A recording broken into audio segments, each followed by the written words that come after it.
Hey, what's up YouTube? Welcome to another video. Today we are going to draw a 3D cog. Okay, so we'll start off with our circle command. Let's just put a circle somewhere. I'm going to go radius 750. We're going to draw a few circles, so let's keep going. We're going to then do the raised plate in the middle, which we'll call 400. And we will do the center hole, which we're going to hollow out. We're going to pull that through. Let's call that 75. So you got your three circles there, and then we're going to draw the first of our cogs, or the first bit out. So we're going to find the center. We're going to go to the top of the circle there. So we're going to draw a circle here.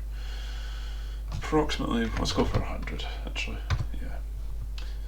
Now, before we do the polar array, we're going to trim this down, so we've only got this shape here. So take those two lines, so you've got the half circle there.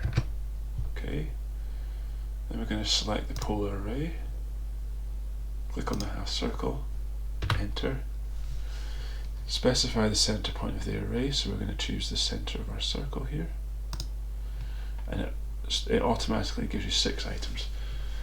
So what we're going to do is we're going to go up here and we're going to change that to 18, and it gives us more. Okay, close the array, back on the trim command, and we're going to get rid of these lines on the outside. So as you can see now, it's making the teeth of the cog.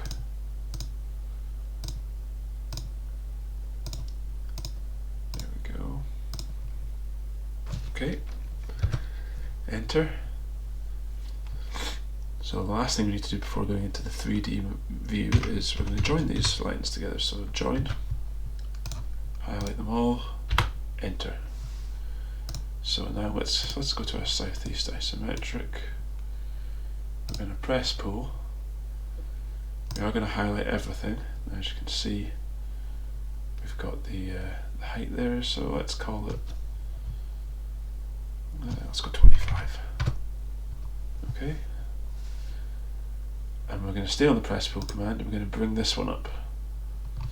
Let's bring it to 75 and press enter. So we'll just change this from the 2D wireframe. There you have it. So the center's already hollowed out. You've got the raised plate, and you've got your cog with your teeth. And that is how you draw a 3D cog using AutoCAD. Thanks for watching. Please like and subscribe.